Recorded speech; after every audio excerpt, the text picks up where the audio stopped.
नमस्कार दोस्तों, स्वागत है आपका आज के पॉडकास्ट में। आज मैं आपको एक ऐसी कथा सुनाने जा रहा हूं जो शायद आपने पहले कभी नहीं सुनी होगी। एक ऐसी कथा जो बताती है कि क्यों भगवान शिव को केवल विनाशक नहीं बल्कि महाचिकित्सक भी कहा जाता है।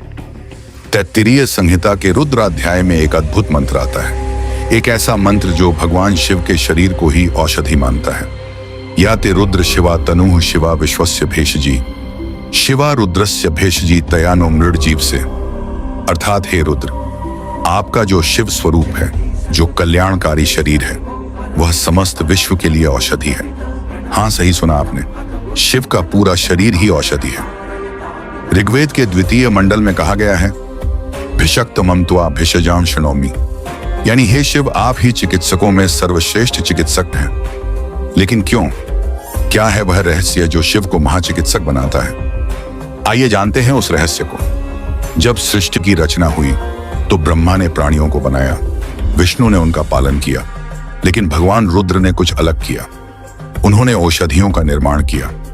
हाँ दोस्तों, वे जड़ी बूटियां, वे पेड़ पौधे, वे औषधियां जो आज भी हमारे रोगों को हरती हैं, वे सब भगवान शिव की ही देन है। आयुर्वेद, जिसे आज पूरा विश्व मानता है, वह भगवान शिव के रूप में ही अवतरित हुआ था, और इसीलिए उनके पास वह विद्या थी, वह अद्भुत अकल्पनीय विद्या, जिसका नाम था मृत संजीवनी विद्या। मृत संजीवनी, यह वह विद्या है जो मृत प्राणी को भी जीवित कर दे। जी हाँ, सही सुना आपने, मरे हुए प्राणी को फिर से जीवन दे सकती थी यह विद्या। लेकिन यह न तो ब्रह्मा के पास थी और न ही विष्णु के पास थी, तो सिर्फ और सिर्फ भगवान शिव के पास। अब हम चलते हैं उस कथा की ओर और जानते हैं उस रहस्य को कि यह विद्या संसार में कैसे आई। प्राचीन काल की बात है, दो महान ऋषि थे, अंगिरा और भृगु। दोनों के एक पुत्र थे। अंगिरा के पुत्र का नाम था बृहस्पति, जो आगे चलकर देवताओं के गुरु बने, और भृगु के पुत्र कवि, जिन्हें शुक्राचार्य कहा जाता है, जो आगे चलकर दैत्यों के गुरु बने। जब दोनों ऋषि बालकों का यज्ञोपवीत संस्कार हुआ तो दोनों ऋषियों ने निर्णय लिया कि अंगिरा दोनों बालकों को पढ़ाएंगे। भृगु ऋषि ने अपने पुत्र शुक्र को अंगिरा की सेवा में सौंप दिया, लेकिन अंगिरा गुरु धर्म से टिक गए। वे अपने पुत्र बृहस्पति को एकांत में अधिक पढ़ाने लगे और शुक्र को कम। यह भेदभाव, यह अन्याय शुक्र के कोमल हृदय को बहुत चुभा। एक दिन शुक्राचार्य ने गुरु के चरण पकड़ लिए, आंखों में आंसू लिए। शुक्राचार्य ने अपने गुरु से कहा, गुरुदेव, आप अपने कर्तव्य से डिग रहे हैं। पुत्र और शिष्य में भेद नहीं होना चाहिए। मुझे क्षमा करें, लेकिन मैं अब आपकी सेवा से मुक्त होना चाहता हूं। तब उसके बाद शुक्राचार्य ने सोचा, मैं बिना विद्या प्राप्त किए पिता के पास नहीं जाऊंगा। मुझे ऐसी विद्या चाहिए जो किसी और के पास ना हो। संयोग से शुक्राचार्य की भेंट महर्षि गौतम से हुई। शुक्राचार्य ने हाथ जोड़कर गौतम ऋषि से पूछा, महर्षि, मुझे ऐसे गुरु के बारे में बताइए जिनके पास ऐसी विद्या हो जो संसार में किसी और के पास न हो। महर्षि गौतम मुस्कुराए और शुक्राचार्य से बोले, वत्स, तुम गोदावरी के तट पर जाओ, वहां भगवान शंकर की आराधना करो। केवल वे ही तुम्हें ऐसी विद्या दे सकते हैं जो त्रिलोकी में और किसी के पास नहीं है। और फिर गोदावरी के पवित्र तट जाकर शुक्राचार्य ने गौतमी गंगा में स्नान किया और फिर शुरू की घोर तपस्या। दिन बीते, महीने बीते, वर्ष बीते, परंतु शुक्राचार्य तो बस एक ही धुन में लीन थे, ओम नमः शिवाय, ओम नमः शिवाय। उन्हें न तो भूख लग रही थी, न ही प्यास, न सर्दी और न ही गर्मी। बस उनका एक ही लक्ष्य था, भगवान शिव के दर्शन करना।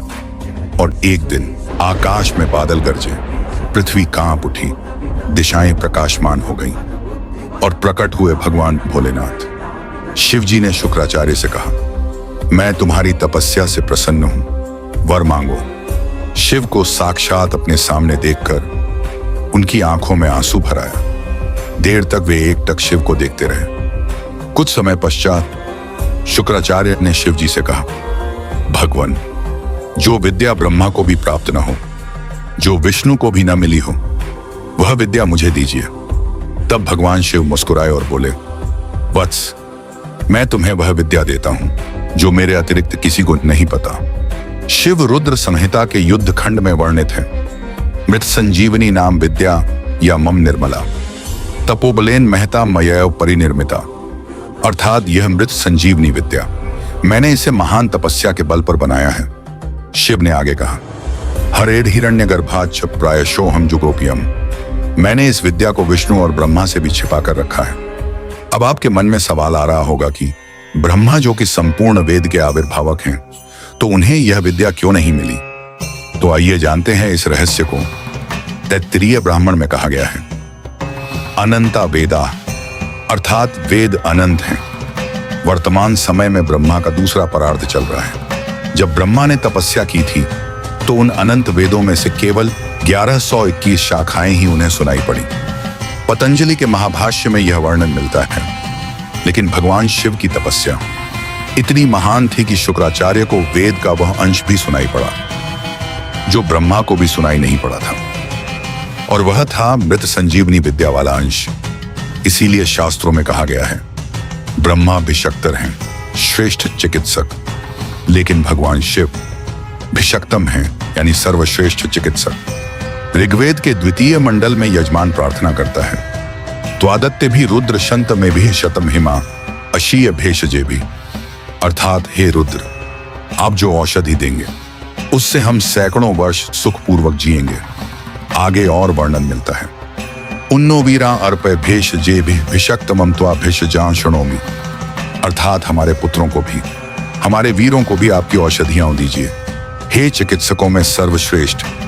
वात्सनेयी संहिता में कहा गया, प्रथमो दैव्यो भिषक, यानी देवताओं में प्रथम चिकित्सक। तो दोस्तों, आज हमने जाना कि भगवान शिव केवल विनाशक नहीं है, वे महान निर्माता हैं, औषधियों के निर्माता, जीवन के दाता।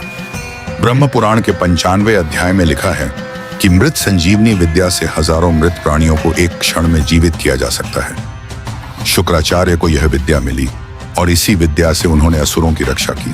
देवासुर संग्राम में जब भी असुर मरते तब शुक्राचार्य उन्हें इस विद्या के द्वारा ही पुनः जीवित कर देते थे। सोचिए कितनी महान है वह शक्ति जो मृत्यु को भी जीत सके, और वह शक्ति केवल शिव के पास है। इसलिए जब भी आपको कोई रोग हो, कोई पीड़ा हो, तो याद रखें, याते रुद्र शिवा तनु शिवा विश्वस्य भेषजी, यानी भगवान शिव का शरीर ही औषधि है, उनकी कृपा ही महाऔषधि है।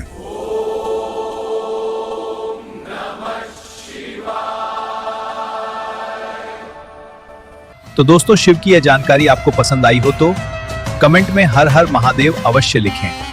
वीडियो को लाइक करें, अपने परिवारजनों को शेयर करें, इस दिव्य ज्ञान को सभी के साथ साझा करें। तो मिलते हैं अगले वीडियो में शिव की एक और कथा में। तब तक के लिए ओम नमः शिवाय।